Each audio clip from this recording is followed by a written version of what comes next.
Okay, welcome to the Lobo podcast. Today we have Bryan Christopher, a.k.a.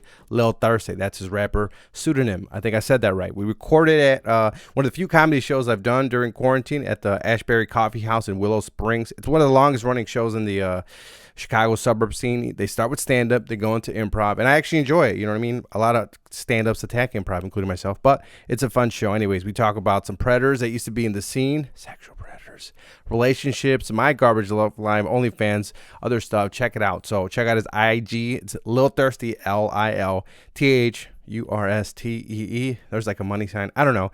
Check out the Lobo Den on IG, the Lobo Den podcast. Like, subscribe, write a review. I'll read the review. DM me if you want stickers. Hit me up if you have questions or anything, whatever. Okay, Lobo Den. I'm Giovanni Diaz.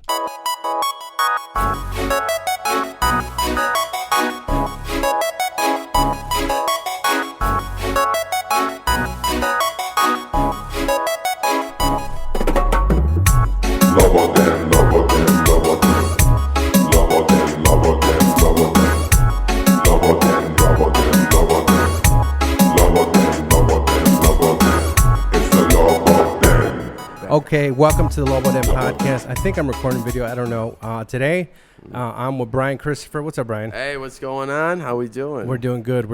You know, there's things I'm supposed to tell you before, and I'll tell you in the podcast. Mm-hmm. Check your levels. Check the levels. You'll see like over here, you go away. So that's what the ears are for. So stay around here. And there's some other notes, but I forgot. Like take a picture of you, but I could use this. Anyways, so today we're recording at where are we recording? We are at the Ashbury Coffee House in Willow Springs. Wonderful Willow Springs, Illinois. And this place has a history. You've been doing, there's a show been running here. Like if people don't know. We're going to be doing it tonight after the podcast. We're going to be doing a show. How long has the show been running? So the show's been running in different forms. It's always been called Ashbary Improv. Okay. And it's primarily an improv show. But they've always had stand-ups open up the show, like one or two would open up the show. And I remember coming here and watching it back in like 2003, 2004 when I wasn't a comedian. I was a musician, and I used to practice at a place really close to here. So I'd come up here after that, and we would just watch improv. And then I remember when I started doing comedy in like 2012, I met up with Kevin Kellum. Kevin Kellum's on the radio right now. Yeah.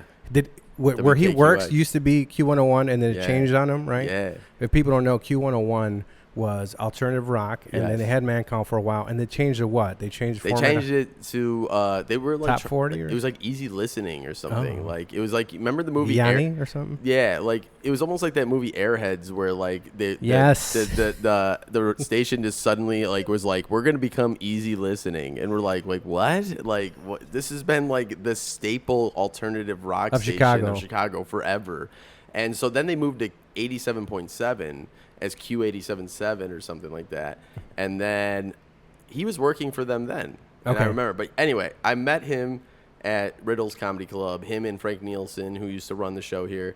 Oh, Frank, he's gay. Yeah, gay dude. I know him. Yes.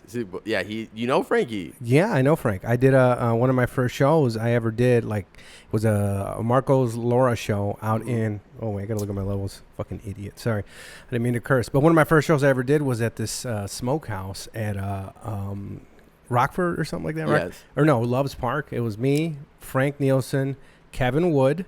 Right, these are people in the suburb scenes. These are Kevin Wood, who used to run the mic at Riddles. Kevin Wood, Frank Nielsen, and Frank does stand up as well. The guy who used to run the Sunday open mic in Milwaukee, and he still runs it. He's been doing it for a while. I think I know you're talking Andy about. Bolton. Yeah, Andy Bolton, dude. So I remember seeing Frank, and I was like, Frank moved to the East Coast or New York or something. He was in Portland. He was in Portland. Yeah. He moved around a little bit, but him and Kevin Kellum brought. He's getting pepper sprayed right now. Yeah, let's hope not. Yeah, but he's still doing stuff out there. I think he's trying to still do improv when he can. But, so it was Frank and Kevin. Frank and Kevin brought me in and had me open up doing stand up. And then they were just like, you need to stick around and help us out with improv. Like, just jump on stage and do some of these games. So I had no training with improv at all. But I was just like, I'll just stick around. It was fun because it wasn't like most improv shows. I always thought of improv show is kind of like not for me. Like, cause my introduction to ever seeing improv was Whose Line Is It Anyways? That's what improv. That's my only. I didn't know about it. And there are some of the things that like games that we do here that are similar to those games, like in traditional improv form, but they like to call it punk prov here because nobody really is classically trained. Everybody just kind of, there's not a lot of rules. Like one of the things here was that they say a lot of offensive shit. Like when I first started coming here, the stuff that was said on stage was definitely less politically correct than what's happening now. Like, and that's funny because it was like 2012. It wasn't that long ago. But like, this is like, it was just a totally different like era. And now, and that was like the whole thing was like, nah, we're like against the grain of being PC. We'll just say whatever we want on stage. And now we're, times have changed. So it's like, and the crowd has changed too. Oh yeah, it's a young crowd, right? Yeah, it's always been a young crowd. Always been a young crowd? Okay. But the young crowd that was there when we were first starting, they're older now, so they're gone. And we got this, it's always usually like that high school to college age crowd. And it's like, and then you got performers that range from teenagers all the way up to like my age, like in Kevin, who are like in our mid 30s. Yeah, I'm 36. Yeah, same. So like, there's a good handful of us that are early mid 30s here. And then we got some people that are like newer that are more like teenager, early 20s. And that's supposed to be the way it always has worked, is that once the old school kind of like moves on to other stuff, they bring in like the new school of comedians, and the way that they find them, like we always find them from the audience. Like the audience, we invite them usually on stage to get involved in the games, and then we notice who wants to come up a lot, and then we'll just be like, hey, you want to start coming up more? And then they can become part of the show. Oh, that's pretty cool. And that's kind of like the whole thing with me is like, I'm trying to help produce the show. I'm like probably one of the main producers of it right now that like books people, but eventually I'm gonna have to move on, and I want to like find that next person that I could trust with keeping this show going. And this is weekly, right? Every Thursday? It's weekly. It's every Thursday. How many people help you? I mean, if you include the entire cast, like in our group chat, there's like, I mean, including former members or people that pop in and out. Like, there's probably like 15 people in our group chat, but like the thing is like maybe on any given week we have like half of them show up, and like we got like who's considered like Jesse Chamberlain is like actually in our group chat now. Like Jesse's newer. I met him earlier, not earlier, but in he's the last year. I think. He's a newer over at Comedy Shrine. Like he's one of our newer members, cast members, and he comes in and out. And then we got like Trey Walker, same thing, and some of the other Declan Shannon. And like, those are guys that have like started to become here. Peyton Ruddy, like he comes here on a regular basis now. And we're like, basically my hope is eventually that they get the show and, enough that they're comfortable at running it. And then some of the older folks like me and Kevin and Andy Milne can kind of like take our hands away from it a little bit more and like trust them to run it, and then we can just maybe pop up every once in a while. Anybody banned from the room?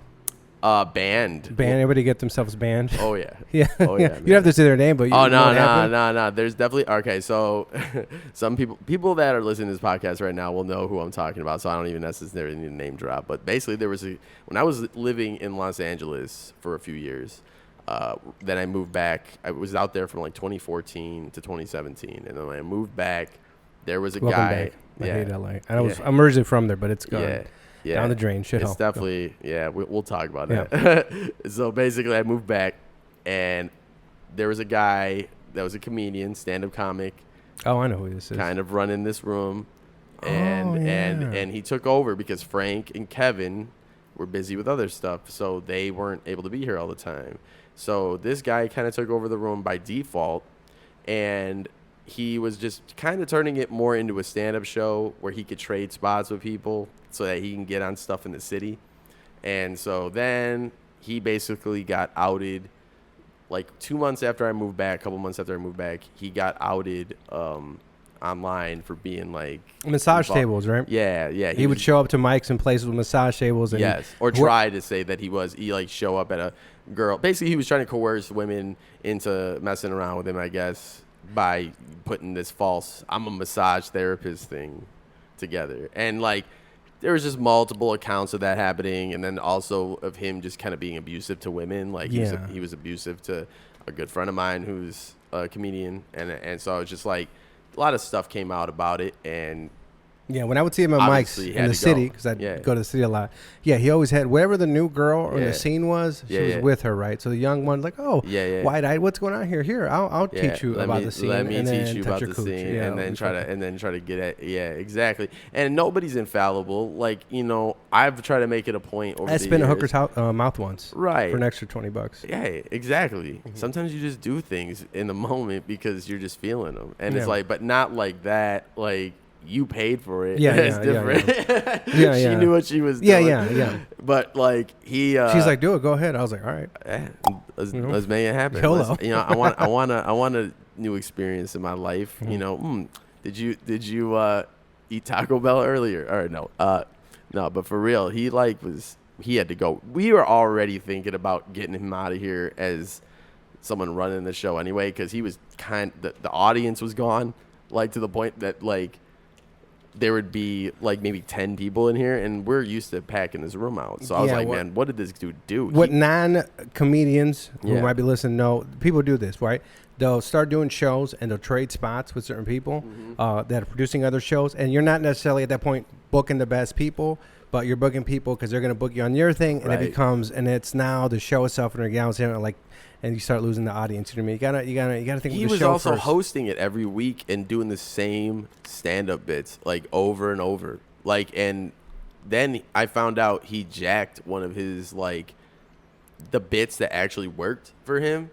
He jacked it from Dana Gould. Like, it's literally a Dana Gould joke. Like, because I've heard it on a record. And I was like, I know this 72 Virgins joke sounded familiar, and I'm like, this and it was way too well formed compared to the rest of his material. And I was just like, and then I went and I was listening to a Dana Gould record, and sure enough, it popped up, and I was like, yo, this is almost verbatim like what this dude was saying on stage. And so like I was just kind of like, man, not only so I mean, I hate to like stigmatize it where it's like, because what happened to D'Elia lately, where people are like, oh, well, he wasn't funny anyway, so screw him. D'Elia was funny. But it's like, nah, he had many specials. Like, the dude definitely had some his first one was really good. And his specials, I didn't really dig D'Elia as much on his specials, but I've seen him live, like at the Comedy Store. Live, he could kill it. Me too. He's a killer, dude. He was popping up in rooms all the time when I saw him live, I was like, oh, it's like, okay, you get it. Exactly. But the point I'm making is more or less that there is a stigma that like, oh, well, if you're a good comedian, you can get away with it longer being a creep.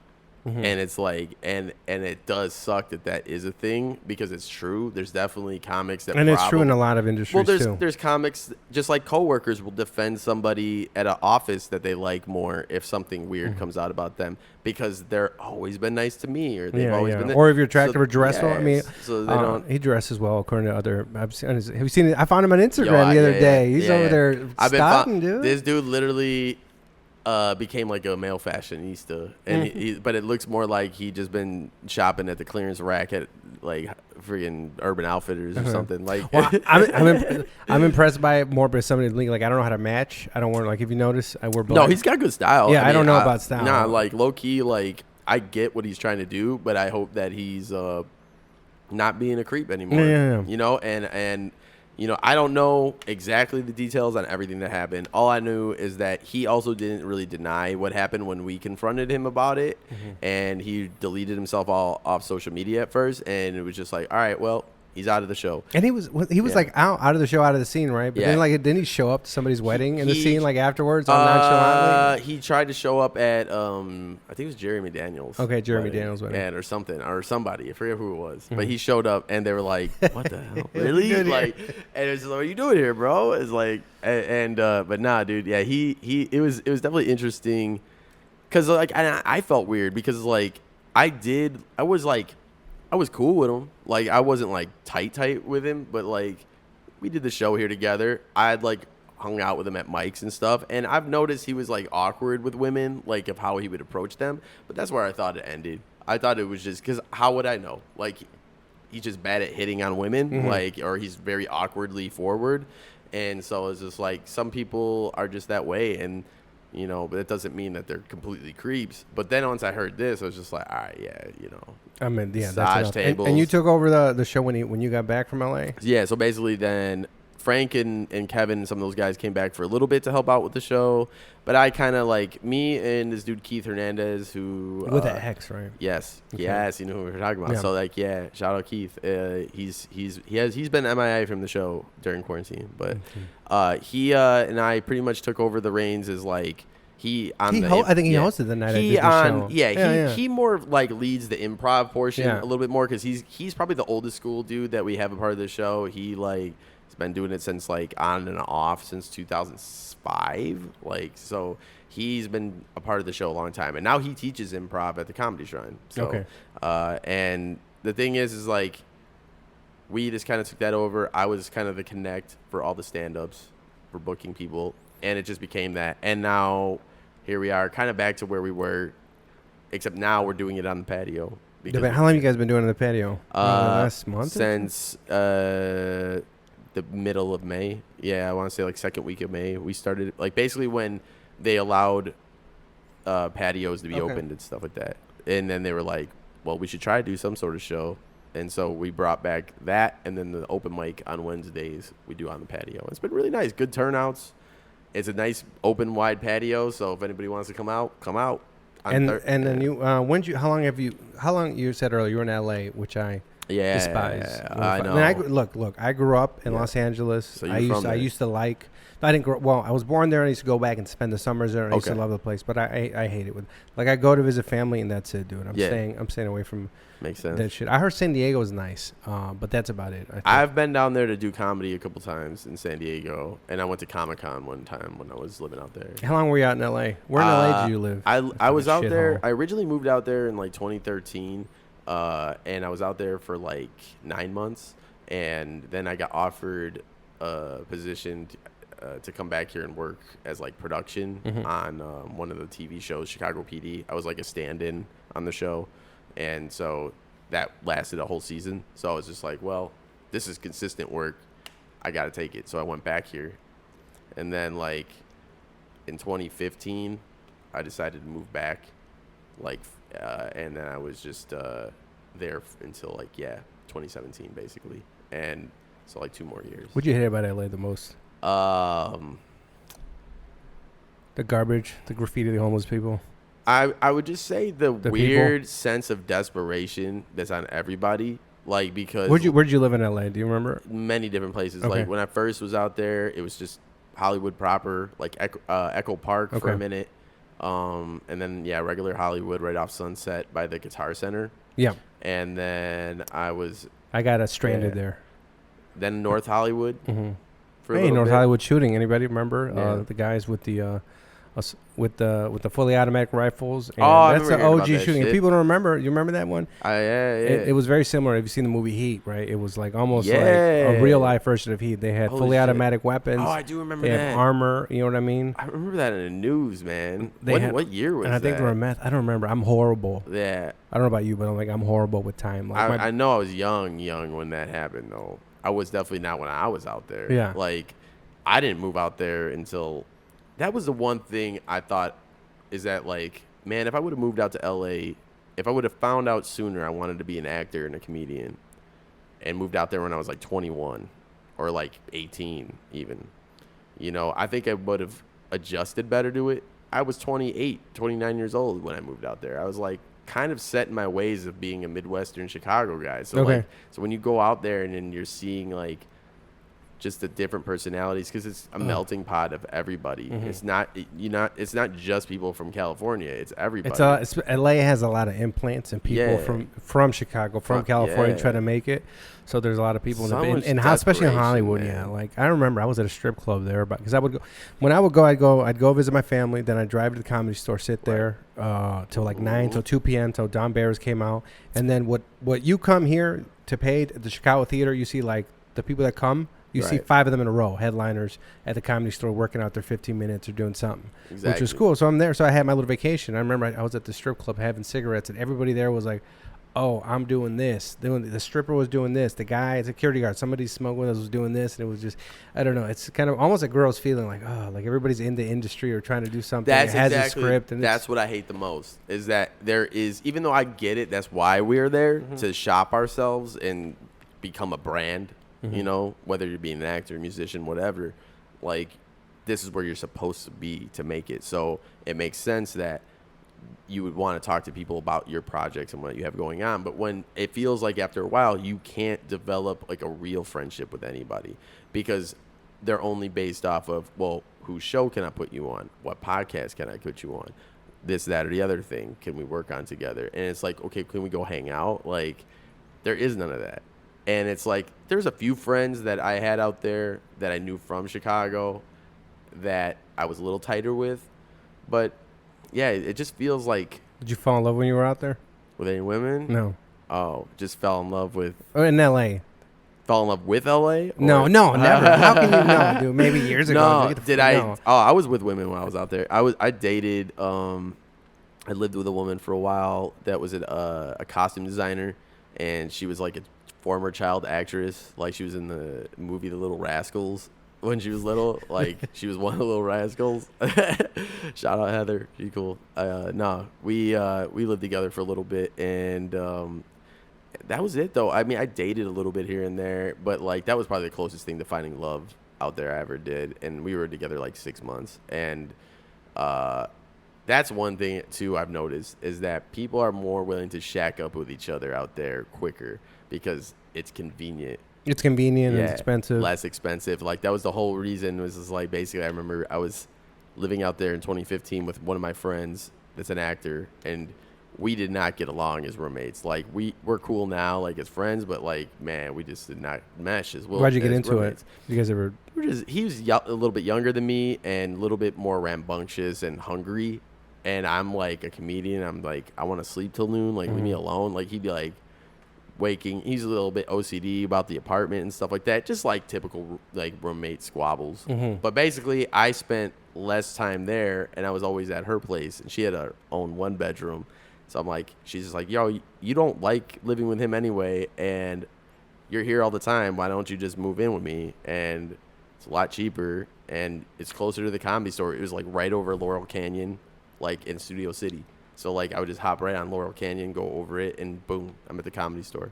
So like did that yeah, you guys yeah, did that jump up the relationship uncomfortably? Yeah, of course, right. because like we were definitely hot and heavy early on, like where we were like, I met her on Tinder, you know, and it was just like, oh, Tinder was around. Yeah, okay. I know, right? And back when you could get a match and actually go on a date like with it, yeah, and it was weird. Like within 3 months of us like hanging out, we were living together, and then we lived together I think for like 4 months, and it just it progressed. What ended the?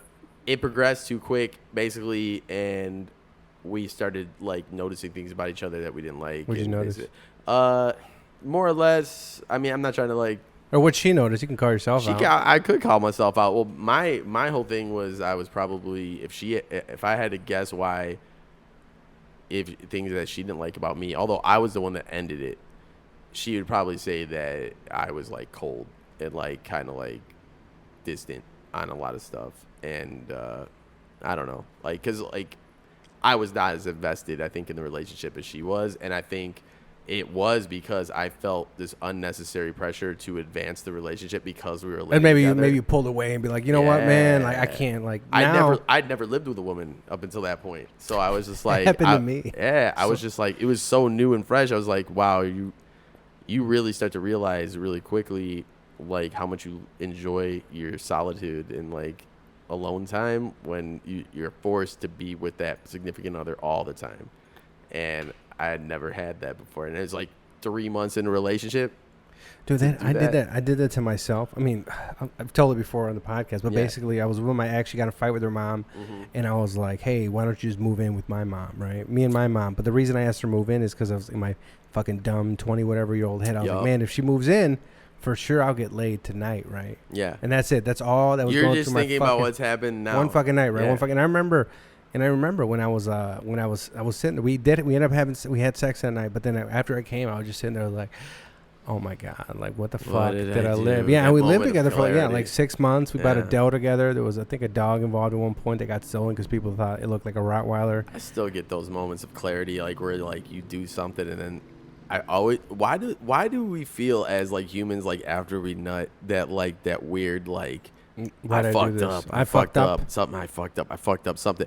There, I mean, I'm not saying every time, but like a majority of I times I've had think more hookups. dudes. I don't know if women feel that. Obviously, if I'm with my girlfriend and I'm like having sex with her, I don't feel that way afterwards. But like, well, I'd hope not. I fucked up. I had sex with her again. I was supposed to dump her last week. No, she like, but if it's like a one night stand or a hookup or something like that, and you know clearly this is not somebody that you're gonna end up dating, you feel like, fuck, I'm like messing with this person's head or their emotions, and I'm probably not. I'm probably getting in my own head. Like that's a little egotistical of me to assume that that's what they're might be using me. They might be using my ass.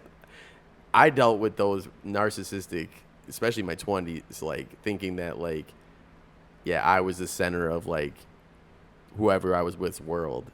If I was like, so you grew up skinny, right? Not skinny, but you never fat. See, I don't have those thoughts because I grew up chubby, right? Yeah. So I don't think I have any of that, right? So I didn't get any attention in high school. I didn't get attention in high. I didn't start getting attention until college. I looked like I was 12 until I was 20, dude. How tall like, are you? You're taller than me, right? Yeah. Now I'm like, but I was really short.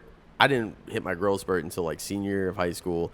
When did you lose your virginity? 19. Oh, okay. I mean, I hooked up with girls 8. in high school, like, you know, blowjob shit, but like not. No, I didn't get none of that. I got that. When I was tried 16. to fuck my couch Yeah. once. I think we've all tried that, dude. Like, Because I got the plastic bags. Yeah. So a Ziploc bag, but you're supposed to use the. I think the same. Actually, I don't think you're supposed to do any of this, but you get the sandwich bags. I think you're supposed to do and put lotion and put it between the sheet. I don't know, or maybe I've made this up, but I used the Ziploc one that had the where you tighten the things on the edge. right. But that kind of like cuts into your dick.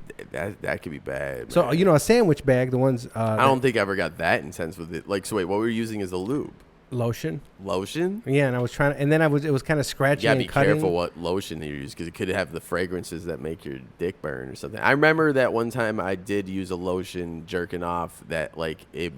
Yeah, I don't know what kind it was. When I was young, it made like the pee burn. I got Bengay on myself one time because One of my friends used. I eat a lot of hot sauce, so I've gotten hot sauce on my eye and my. I don't use it for lube or anything, but I'm eating. I go, and then it's happened to me like multiple times on my eye. I've again Bengay. I ripped my. All right, fucking. So did you come fucking the couch? That's basically no. I didn't. It was like, what am I Okay. doing? Like, I was like, oh man, because I didn't get laid. You know what I mean? So Well, how young were you when you did that? I was between 13 and 16. I thought you were gonna say, this was like a year ago. Now I don't have sex anymore either. Now, No, well, like a few months ago, I was down to one a month because this is the thing. Is with it because me. of COVID? Like Oh, you're worried not about give a it? fuck, dude. Okay. I'm like, I don't know. Some people were like, I told myself that the thing that would drag me out of the quarantine was sex, and it was. Mm-hmm. It totally was. I was never in the quarantine. I worked. Yeah. And then for like a few weeks, I worked one day at the office, one day at home. Which that working at home shit, I was just like eating and snacking. You're like getting fat again. Yeah, I was drinking, dude. I've drank like 90% of the days since March. Like, and that's something I've been trying to slow down with. No, you asked me before we started. You don't see me drink anymore. No, I don't really. No, not that you were like a drunk or something, but you see, the thing with me is I would never drink at shows or mics until. This is when I would drink. Right. I would drink after my set. I'd have one or two drinks maybe. In the beginning, I would drink more sometimes. Like I'd get excited. Right. There'd be maybe a comedian who was a girl, and I guess, but I would never. There was a rule. I don't date comics. I try to typically stick to that. Yeah. And I've stuck. I fucked up my first year, basically, and then that was it.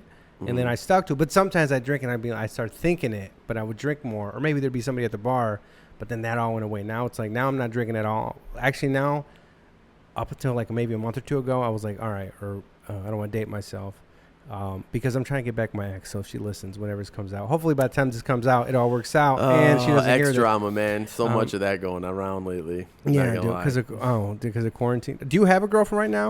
Do you have a quarantine breakup? Like Jim Flanagan, he just had a quarantine breakup. Not really. I had a weird situation happening lately where I kind of got. I'm not gonna get too deep into it because it's personal shit, like on her end. Okay. So I don't want to like get into that because it's not my business to put out there. But basically, I got back involved with my ex's life a little bit because she was going through some hard times and needed some support, and I tried to be there for her. And of course, it like leads back to you having feelings like that you had before, but I think I'm being pretty good about not wanting to really try to pursue that again. And I know she doesn't want to, and she's definitely not even in a mind space to want that anyway. So I'm just trying to. It's weird. I'm like in this weird place. Like I've been helping her out a lot and spending a lot of time with her, but I'm like trying to actually transition into being friends, and I feel like it's working. Like it's definitely hard to do. I don't think I've ever done it before where I've become like good friends with somebody that I've been serious with, but you know, some days you wake up and you're like, nah, this ain't gonna fucking work. Yeah, well, like I've been friendly. We've been on and off forever. Yeah. We've been friendly for like years, but then, like, Yeah. and I've always been a friend. But now it's like, look, man, I don't know what I'm trying to think. What made me realize it? So I was in so she the last year, maybe the last few years, a few times we started talking again, and then I freak out and have commitment issues, and I kind of back out, right, but this time I was like, it's not gonna happen. You know what I mean? And then this time she had every time she becomes available again. When she starts becoming available, I like, I start backing out. So do you think you like it because you like the chase? No, this is the thing with You me, like man. the challenge? I have commitment issues, right? I've had Same. commitment issues. I do like the chase. So this is the thing. If you're a girl, well, not anymore because I'm trying to get back. If it doesn't work out, we'll cross that bridge when I get there. But if you're a girl and you try to get with me, you can't be overwhelming too nice to me because I'll blow you off. I'm like, this is true. If you're too available for me, if I text you, texting right back all the time. Oh, I'm ready to hang out whenever. Same way, man. Because I'm like, yo, this person is like, this is a loser. Like, why don't they have a life? Like, that's not like me really thinking that.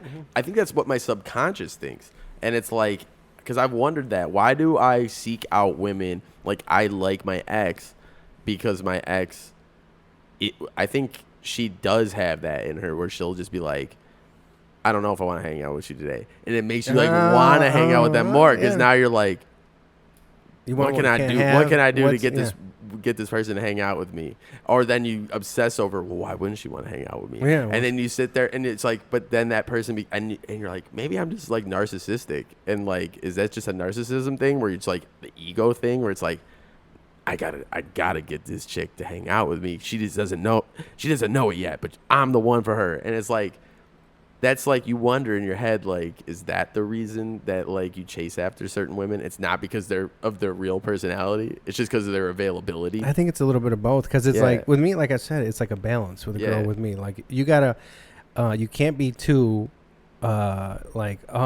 available, and you can't be too like distant because it's at that point it's like you give up. All right, I'm done. Go. I'm not gonna.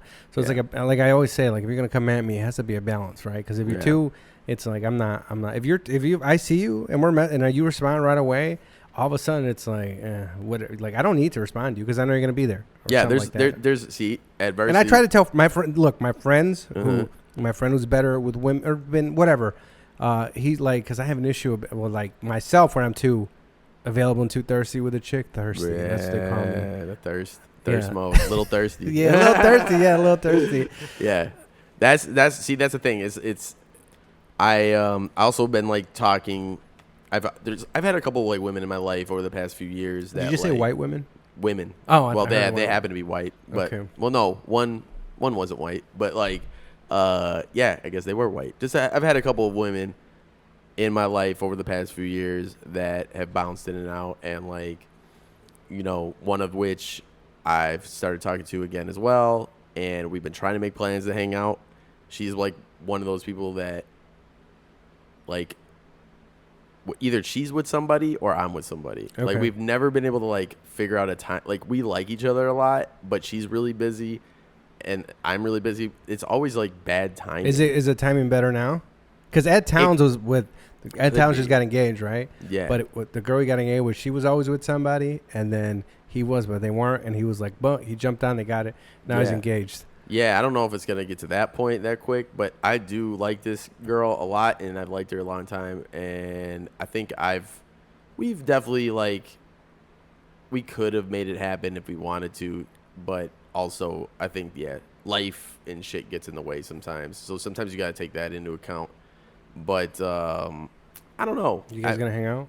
Do you have plans? Are there concrete plans in the next few weeks to hang out? To hang out with her? Nah. Like she's got a busy job. She's in the, I think she works in the medical field, and she's got to be around that a lot. So it's just been kind of like one of those things where like, hey, if I can hang out with you, let's hang out. But she's super dope, and hopefully eventually we'll get to. If not, she's still a good homie. Where would you want to go your first date back? Man, during this, I don't even know, man. Like, cause like, what is there to do like anymore? Like for a first date, like and like I don't want to. I hate bringing. I'm not gonna invite her to come to a comedy show like here. Like, just I mean, I could, but like that's just like no, that's corny. Like I've met my one ex I was talking about before. Like I met her here, so I'm like. I'm trying to do my best to not get involved with women that I meet here anymore. Yeah, because then it's like, is it? That's why I don't like to date comics. Well, yeah. You're at work and it makes it uncomfortable. Exactly. It's uncomfortable as the fuck. dynamic, you don't know who's boyfriend. Like, it becomes like you're a boyfriend or girlfriend. And plus everybody here is like young too. So it's like that's made it easier for me to keep my hands off the wheel. I'm done with chicks. Yeah, or too young. I can't stand them. I'm trying my best to make sure that I don't end up in that scenario again. But sometimes, if you're young, it's like I can maybe sleep with you here and there, but that's right. It can't be any more serious. Right. You know what I mean? I generally speaking, I mean, talk about. My mindset is, I have met young women that are wise beyond their years, and like I can have really good conversations with them better than women that are close to my age. But yeah, it is sometimes tough because you're like, okay, some of the references I'm making are like flying over your head or something like that, and that's when you start to go, is this gonna work out? Somebody had a funny bit. Yeah, maybe it was at Towns, or maybe I forgot it. They were watching the OJ series, right? Yeah, and the girl was like, oh, so what happens or whatever, I forgot. She was like, what's not what happens. Like, no, he tells her like, hey, I'm fucking this up completely, dude. I'm completely, man, they call me the butcher, my friends, because whenever I try to replicate something, I butcher it. But he was like, man, she didn't realize it actually fucking happened or something like that. Or, God, dude, that was fucking, that's the worst moment I've ever had with that podcast, dude. If you want to throw your drink at me or something, or ban me from the show. I don't know. I'm like literally like cross-faded right now because of this fucking drink. What are you drinking, dude? This is I don't drink. I'll tell you why I don't drink in a second. This is like a Mai Tai. And let me just smell it. Yeah, if you don't mind. Smell it. Go ahead. It's like rum-based. One of the people downstairs. Yeah, this is oddly a coffee house that serves alcohol and at a place that like primarily caters to high school and college kids. So it's like definitely an interesting vibe here. But yeah, I'm crossfaded, so I can understand talking and like feeling like you're saying the right words and then nothing's coming out the right way. And then you're like, I'm trying to explain this story, but the words don't match what I'm saying. No, dude, yeah. I'm garbage. I'm the biggest piece of. Well, you're doing stand up for the first time in like a while, probably. Tonight. Yeah. I did some. Oh, you know what? I already said this, but I did my first show. She came with me, right? We were hanging out that day, and she came with me to like 2 hours north of Wisconsin. Right. And then, she came with. One of the reasons I don't drink, right? Right. There's a new rule. Since I'm trying to get back with her, I'm not drinking unless I'm around her. Because the problem, if I drink, I'm likely to try to fuck somebody around me. You know what I mean? You're gonna. I'm an animal. I'm absolutely out of control. Yeah, I am not much better sometimes. I definitely know how to like reel myself in, but I'm definitely more like if I notice there's a female that's like attractive, I'll be obviously this will open that floodgate way more. Dude, this is what I would do. Look, if I drink, I've woken up, I've woken up in Kenosha before. Oh my God. In the street. My car was parked there. I woke up. I pulled some stuff like that. You know what I mean? I was like, okay, that prostitute I told you, I spit in her mouth. When I walked in. I've never been with a prostitute. So what happened? Don't. This is what I tell people when they ask me about prostitutions or OnlyFans. No shame. Or OnlyFans. I don't hate on people. I don't have one, but I don't have an OnlyFans. But what I say is, once you cross that line, either you being an OnlyFanser or you selling yourself for pussy, or selling your body. I've subscribed to an OnlyFans. I've subscribed to 2, and they're both comics. I subscribe. Do you know them? Oh yeah. Yeah. See, I've subscribed to one. I've subscribed to more than that. I subscribed to a girl that I used to know out in Los Angeles, and She's not a comic. She's in the music scene, and It's weird, right? I low key had like I just saw her pop up and I was like, I remember this girl from the scene, and she was like, she's so hot, and I was just like, and she's got OnlyFans. I was just like, it's only $10 for the month. Like, it's quarantine. I'm gonna hook her up with some money. Let's do this. Like, and I felt like I used to feel like there should be some shame to that because it's like, what are you doing? But it's like, no, they're putting that out there for that reason. Like, they don't obviously, and I don't hate on it. Like, sex work is great. Like, that's how you can make money. If there's women that can get sugar daddies to pay for their fucking rent, fucking do it, dude. As long as you're comfortable with it, as long as you are owning it and you're comfortable with it, you're not doing it out of desperation, but you're doing it because you're empowered by it and that's what you like, then fucking do it. People hate on women for doing that shit. It's like, but you got to think about it before, because once you cross that line, there's almost no going back, dude. Yeah, either on my side, like I don't, because it's. What's it like having sex with a prostitute, like, versus? Because I've never done that, and like I've never had a happy ending or anything either, and so it's like that. Actually, I think I'd be down for if I wasn't trying to get that, because that seems almost like I would be more. They give you a massage. You get a massage too, and then, I'd be more susceptible for a woman to be giving me a massage and then like have her be like, you want me to do this? Like, be like, I almost got one when I was in Australia. Like, we lived right across from a massage parlor that did that. Like, it was a Taiwanese one. And were you drinking at Foster's? Yeah, I was living out there for like 3 months right after college. And like, I remember my roommate, who was this French guy, he wasn't giving you the massage, was he? No, he was the. That's another story. No, I'm kidding. No, he literally was like, "Yo, we got to go across the streets," and he's like, "You got to check out this massage parlor." I'm like, "Why?" And he's like, I don't have a good French accent, but he's like, don't trust me, or that sounds Russian. I don't know what the hell that was. Terrible. All my accents end up or that like Borat. Yeah. Trust me, it's very good. It's good. It's my wife. It's my wife. Yeah. My sister, she'll give you a massage, and that's kind of what it was. And I was just like. He's like, nah, dude. He's like, you give them like, he's like, I gave her $40 and she blew me. Like it was like $40. That's it? $40? I was like, that means they do it a lot. I was just like, I don't know if I'm comfortable. I'm going to wake up with an STD or something. So that kind of steered me out of it because the price is what steered me out of it. I was like. If it was more expensive? Yeah. I would have thought that it might have been like, okay, this is not something that's a normal thing if it's like $150. Yeah, it's but $40, I was like, it's a non-luxury good. I was like, yo, I definitely had a phobia of getting STDs, big time. So like that kept me from sleeping around a lot in my 20s. I have no phobia. Now, are you germaphobe at all? A little bit. Okay. On certain things, not everything, but like. That was a scare of for me for some reason, getting like any kind of like herpes or anything. So I've always been somebody who bags it for the most part, like with anybody that is a one night stand. Until you're my girlfriend, you don't get the raw dick. Mm-hmm. And of course, I think as I've gotten into my 30s, there's been I've definitely been way more promiscuous in my 30s than I was in my 20s. I was mostly a relationship guy in my 20s, and then once I like. Got out of my last serious one in my 30s, I was like, I don't know what it was. It was like, and not only that, like younger women like found me more attractive, like in my 30s. Like, I don't know what it was. I think I just came into my own more. Yeah, you get older, you get more confident. You know what I mean? I guess. I mean, I don't even know if it was more confident. I don't know what the fuck it was, but it was definitely. You're like, wiser, whatever. Yeah, you're young, fucking. Like I was. Fucking my couch. You know what I mean? No, you can't date that guy who's trying to fuck his couch. But it's weird because like now. I either get women that are single moms looking for somebody. Welcome to my world, Mexican from walking in. Yeah, come on, dude. That's all I know. That's all I know. Single moms, and I'm okay with that as long as they know there's a boundary. Like I'm not trying to become this kid's dad, part 2. Mm-hmm. You know, and it's either that or it's women that are like 10 years younger than me, and I'm like, and you end up in these scenarios where, are they too young for me to like ultimately be with them? But the sex is good, so it's like.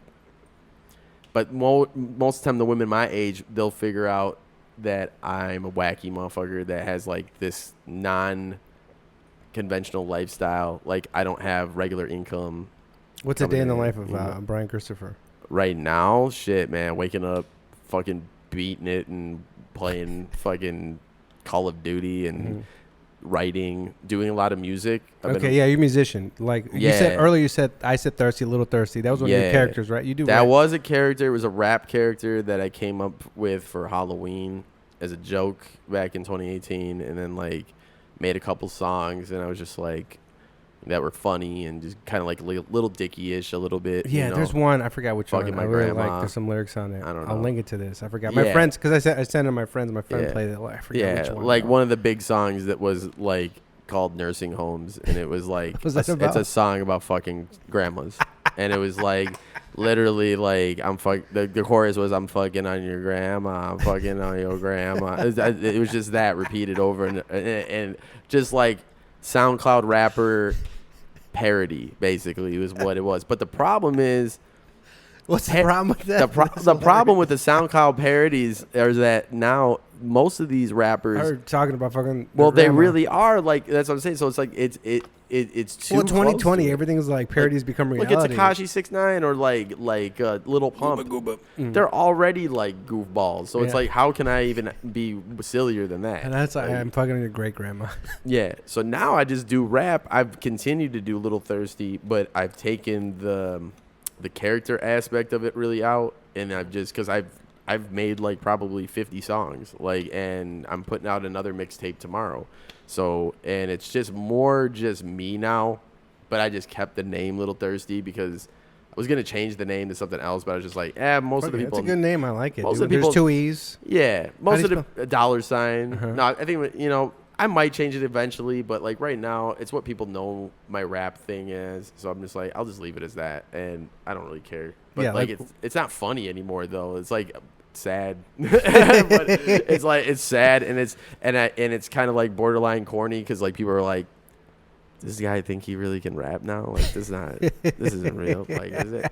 I'm trying to, but I'm making music videos with him. And the videos, I want them to be funny. Okay. So I want the music to be serious. But the videos be funny. I like that. I like that idea. I like that idea. So we're working on some new music videos, hopefully. That's something I'm going to hopefully that's a good segue into plugs. Since we got a show, we're at 45. Yeah, we got the show together. What plugs? What's going on? Plug this show. Okay, so this is what's up. Tonight, like every Thursday that we're here at the Ashbury Coffee House in Willow Springs, we start around 8 o'clock at this patio show.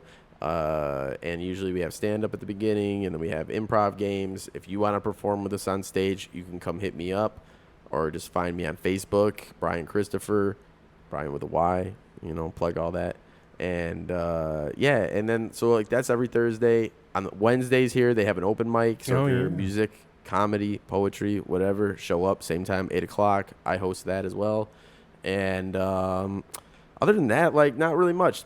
Little Thurstee mixtape, Coma. This is the name of the record. It's the Coma EP. I'm dropping it tomorrow. It's probably sometime in the middle of the afternoon. It's just a handful of new songs. SoundCloud, Lil Thurstee. Instagram, social media, all that stuff. Yeah. But what is it? What's the social media? The social media is just Lil Thurstee. Okay. Like THURSTEE. Yeah, I think that's how it's spelled. Man, I should have spelled that the normal way. Because now, like, whenever somebody asks me, like, Little Thurstee, they're like, okay. And then they just spell it, like, the normal way. And they're like, I couldn't find you. Or the guy I found was, like, a huge black guy. Like, not a little scrawny white kid. So, yeah, definitely check that out. And, I don't know. Come out to Ashbury, dude. Like, seriously.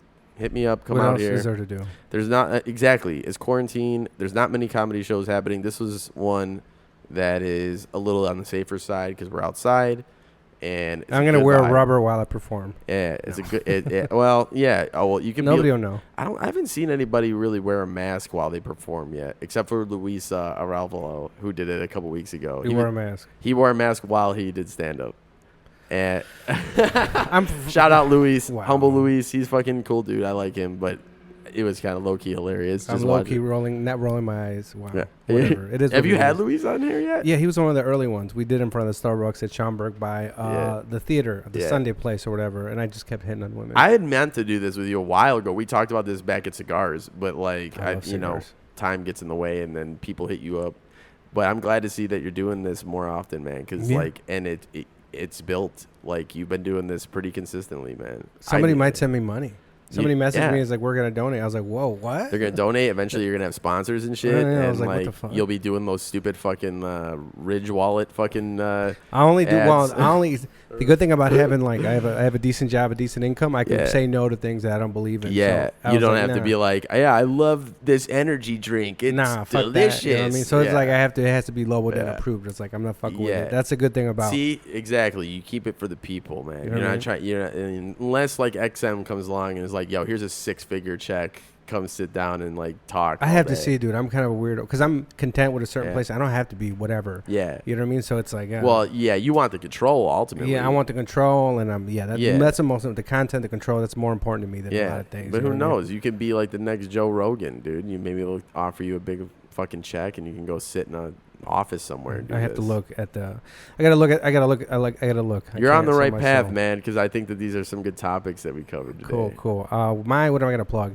On Instagram, the Lobo Podcast. If you have any questions, DM me. If you want stickers, DM me. I'll send you stickers. I want a sticker. I'll give you a sticker and I'll give you a magnet. Yes. Some other stuff I have to plug. I don't know. I feel at Lobo. Hey, give me some. I haven't gotten ratings in a while. Give me a rating. I read your ratings.